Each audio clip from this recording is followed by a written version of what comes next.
ಕರಾವಳಿ ಮಲೆನಾಡಲ್ಲಿ ಮುಂಗಾರು ಹೊಡೆತ, ಉಡುಪಿಯಲ್ಲಿ ಜಲ ದಿಗ್ಬಂಧನ, ಜನಜೀವನ ಅಸ್ತವ್ಯಸ್ತ, ಹಾಲ್ನೊರೆಯಂತೆ ಧುಮ್ಮಿಕ್ಕುತ್ತಿದೆ ಜೋಗ ಜಲಪಾತ.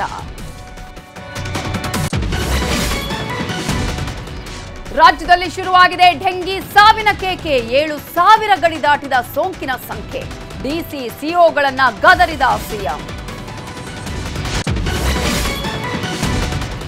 ಬಿಸಿ ಪಾಟೀಲ್ ಕುಟುಂಬದಲ್ಲಿ ಬಿರುಗಾಳಿ, ವಿಷ ಸೇವಿಸಿ ಆತ್ಮಹತ್ಯೆ ಮಾಡಿಕೊಂಡ ಅಳಿಯ ಪ್ರತಾಪ್ ಸಾವಿನ ಸುತ್ತ ಅನುಮಾನದ ಹುತ್ತ. ಚಿಕ್ಕಪ್ಪನ ಮೇಲೆಯೇ ಅಪ್ರಾಪ್ತಿಗೆ ಪ್ರೀತಿ, ಒಲ್ಲೆ ಅಂದಿದ್ದಕ್ಕೆ 2 ತಿಂಗಳ ಮಗು ಕೊಂದಳು ಸುಪನಾತಿ, ತನಿಖೆಯಲ್ಲಿ ಬಯಲಾಯಿತು ಮರ್ಡರ್ ಮಿಸ್ಟ್ರಿ.